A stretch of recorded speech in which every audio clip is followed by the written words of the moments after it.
Welcome back to another KKP. So we have again our lovable Sifu Gus Gates and me, Ron Xia, and of course the eye candy SOB. There you go. Remember, like, subscribe. Right underneath my brother right there, there's a little button there. You could subscribe, I think. Yeah, comment. Right. Comment. Yeah, Right.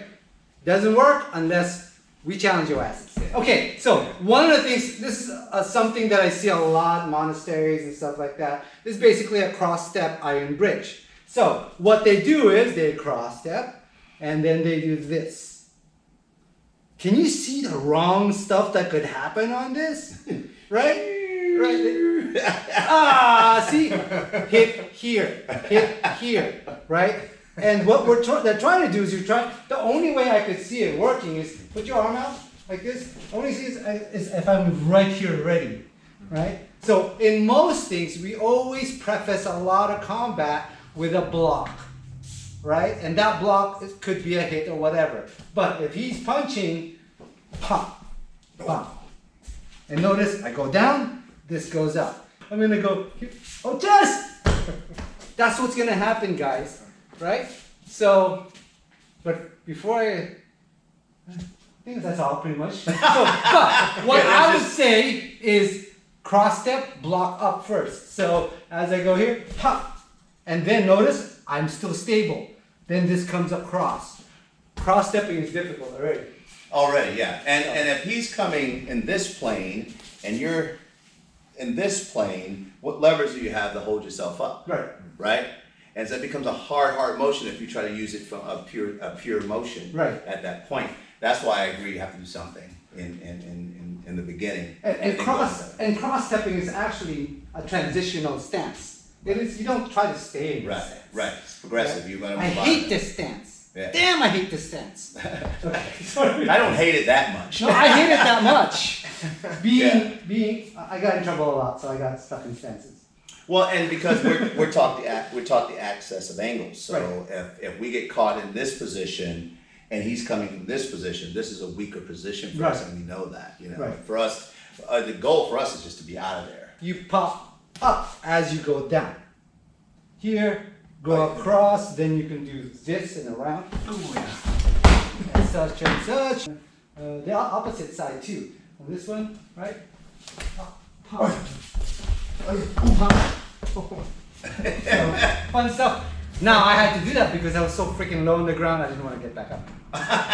It's just easy to fall. Hell yeah, because I know how to get back up. Right. The benefits of training.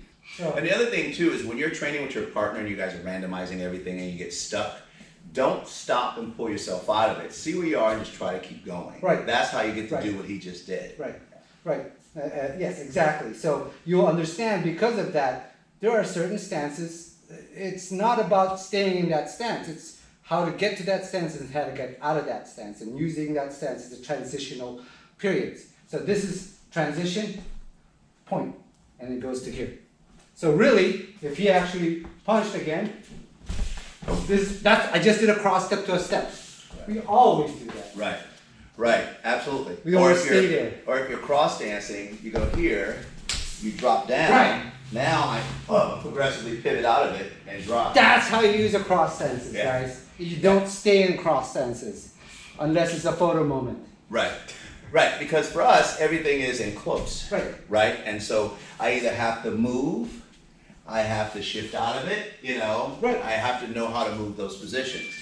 And to me, this is not the most important part of the stance. Most important stance is from here to here, to here. Right? Of course, staying in that stance builds your core. It just gets it better. And it's not a bad thing to start when you're a beginner. Of course. To practice to get the leg strength. Right. You need that. Because what most people do is they go, whew, okay. They come right out of it. It hurts. And you gotta get used to keep going with that. Right. So if you're going down, continue going down, going forward. Yeah. That's it. I like it. Yeah, that's a simple. That's it. That's it. All right. See you guys next time. King Kong Pong. So I'm Sifu Gus. This is Master Ron. I hope that you guys have been enjoying the videos on YouTube. Now you'll start to see some of the content on our King Kong Palm page. Help us share this with a lot of people. Yes. And we want to share these methods with a lot of Kung Fu schools and styles. Yep. And also we want to get some feedback as well. Right. You have a lot of power. You have more power than you think in your Kung Fu style. Your San Sao method, putting that in, gives you some more teeth, right? And if you already have teeth, great. Let's sharpen them up a bit. Exactly. Right? So what we're talking about here is the combative aspect of Kung Fu, not the competitive, No. not the performance, not No. the fitness, the No. San Sao, the combat aspect. Right. Survival. Survival. These are survival tactics meant for the streets. So this is what we're going to be addressing in a nice, comfortable way. Right. You know? And all those wonderful forms, those Kung Fu styles, and everything else, they have a meaning. And if you're having a hard time interpreting and defining these forms and techniques and such to a practical aspect, then you really should check us out and do the San Sao method. And share it with friends. Sharing is caring. Yeah, And then beat them up. Exactly. So go find some of the videos and share it with friends.